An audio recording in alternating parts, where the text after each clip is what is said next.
We dismiss history at our peril. Liberty Nation Radio with Mark Angelides. Politics is the pervasive rapping at the door of culture. Like the eponymous raven in Edgar Allan Poe's famous poem, it taps and taps, offering us little but a repeated mantra.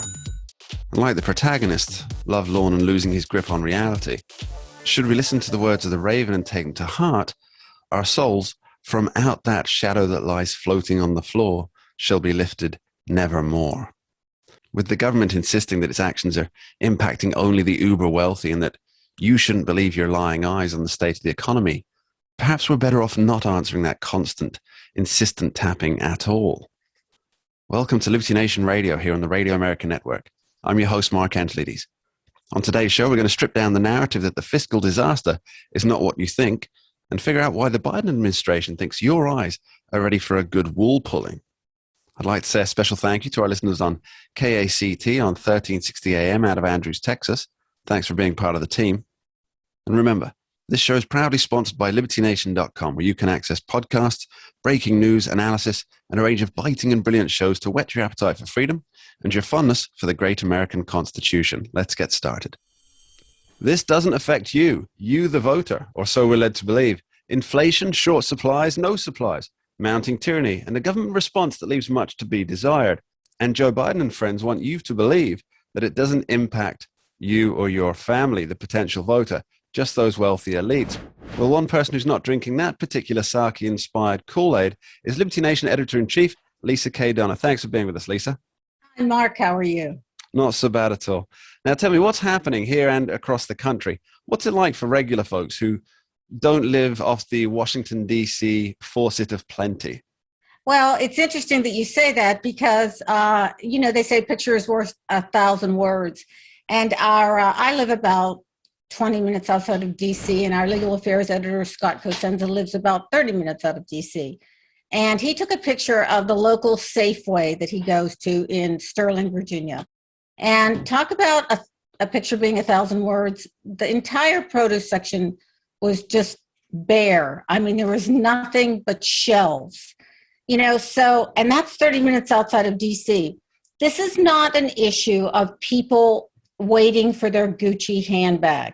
We're talking about goods and services that are really important to people. Yeah, I noticed that the avocados are the only thing left on the shelves in that picture. It appears that hipsters don't make it quite so far outside of DC itself. Now, Lisa, you have a family to feed, you have groceries to buy, cars to fuel, and it's hitting your wallet. And how does the administration hope to keep this a secret? And perhaps more importantly, do they really believe that the 2022 congressional elections won't be about the economy this time around?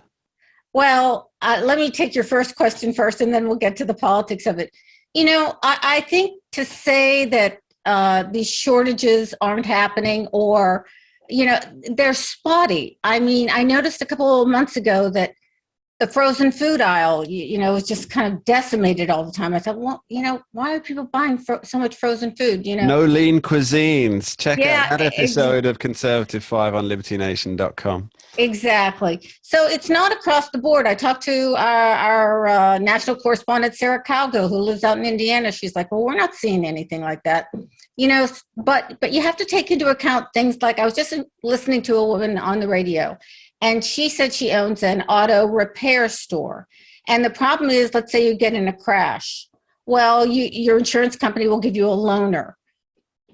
But the parts are taking so long to get in that the insurance has run out, the rental cars have run out, and they still don't have the parts. This is not okay. They've got to get their kids to school or preschool, or they've got to get themselves to work. These are issues. In terms of inflation hitting across, only hitting rich people, I don't understand that. I mean, if I buy a hamburger at McDonald's, okay, and it's 99 cents, and that's one thing. But if a homeless person buys a hamburger from McDonald's and it's $1.49, it's going to hit his wallet worse than mine. So I think inflation really is something that hampers people on the lower end of the economic spectrum. I am not an economist. I am not, You haven't played one on TV. Yeah, I'm not playing Although, one on TV. As your significant other half, Mr. Tim Donner, also Liberty Nation senior political analyst, likes to point out, inflation is a tax that hits every living soul. And it really is. It's just so detrimental to your weekly paycheck, the daily money that you set aside for your actual living expenses. And this is especially true for people who have to literally count the dollars in their bank account at the end of the week. If they expect to save $10 or $20 or $30, say goodbye to that. That's gone. There's no more excess saving happening. Well, okay, let me just point out to you, let's say we're filling up a tank of gas last October. My car would run about $65-$70. Now it's running over $100. You know, that's real money, especially if you're commuting, you're taking your kids to school. You know, not everybody conducts their business over the internet. Yeah, for me, it's the sheer disrespect that they seem to have for the average. Let's call them Joe and Jill. They either think that you don't know what's happening, or you think that they'll collude with them in staying silent because, I guess, shock horror, if the truth got out, Donald Trump could be back in the White House. Now, do they really think that people will sell their souls for Joe Biden? Well, that maybe I should make that a rhetorical question. I would just say that this seems like an administration that's rather out of touch with the ordinary person.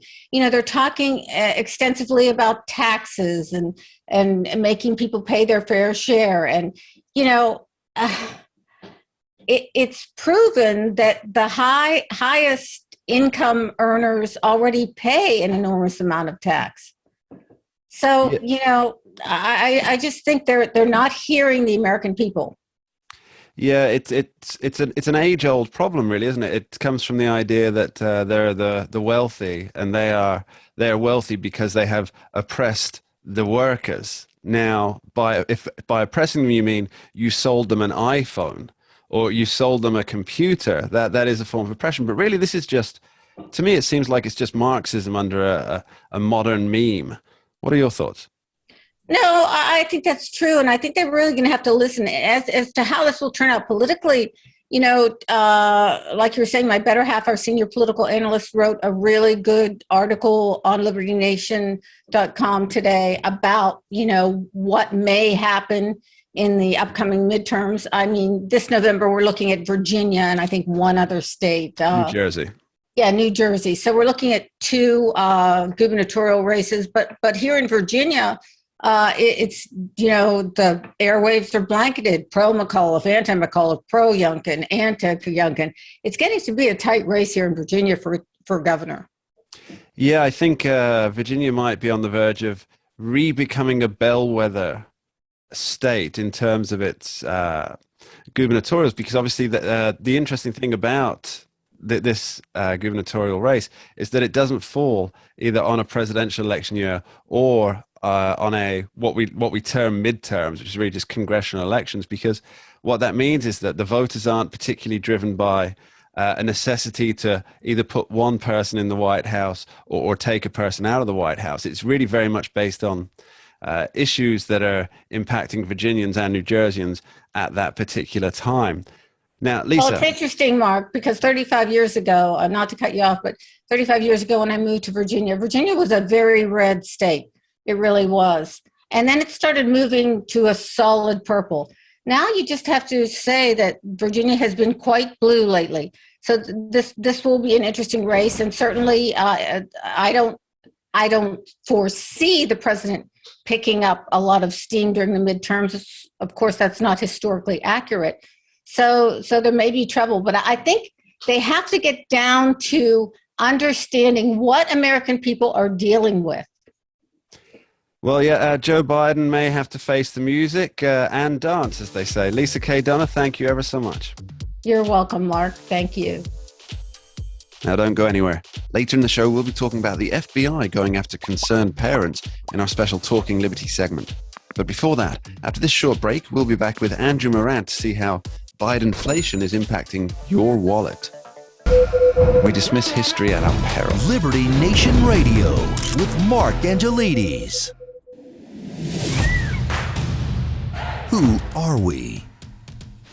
We are Americans that believe in liberty. We are a project of the nonprofit One Generation Away. We are patriots who apply the founding principles to the issues of today. And they keep moving the goalposts on us. We are educators and commentators who love America and the Constitution. Who are we? We are Liberty Nation.